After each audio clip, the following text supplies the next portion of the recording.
La guerre en Ukraine qui a mis un coup d'arrêt également aux négociations sur le nucléaire iranien. Elles étaient pourtant bien parties, mais les sanctions occidentales inquiètent les Russes. Ils veulent s'assurer qu'ils pourront continuer à travailler avec Téhéran. Ils auraient obtenu gain de cause. Bonjour Siavosh Ghazi.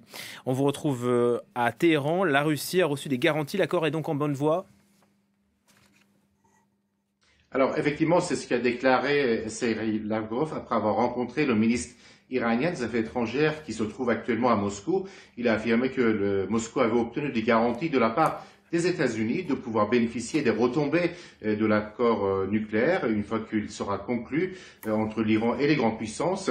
Donc la Russie n'est plus un obstacle et donc le ministre iranien des Affaires étrangères a remercié la Russie pour son geste en affirmant que les problèmes venaient surtout du côté américain puisque les États-Unis refusent de lever toutes les sanctions contre l'Iran, notamment les sanctions contre les gardiens de la révolution, refusent de donner des garanties qu'il n'y aura pas de nouvelles sanctions contre l'Iran et que Washington garantira également qu'il ne quittera pas de nouveau l'accord nucléaire. Donc le problème vient pour Téhéran du côté des Américains et de Washington.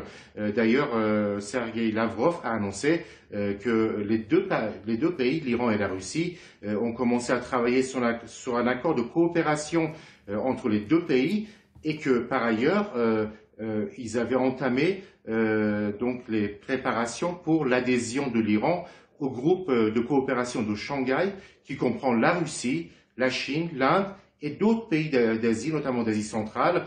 Pour l'Iran, c'est très important d'adhérer à ce groupe puisqu'il pourra bénéficier de relations commerciales et économiques importantes avec tous ces pays, puisque l'Iran, depuis donc l'élection du nouveau président conservateur il y a à peu près 8 mois, se tourne définitivement vers l'Orient, vers la Chine, vers la Russie et veut développer ses relations avec ces pays-là. Merci beaucoup Siavosh Ghazi depuis Téhéran pour France 24.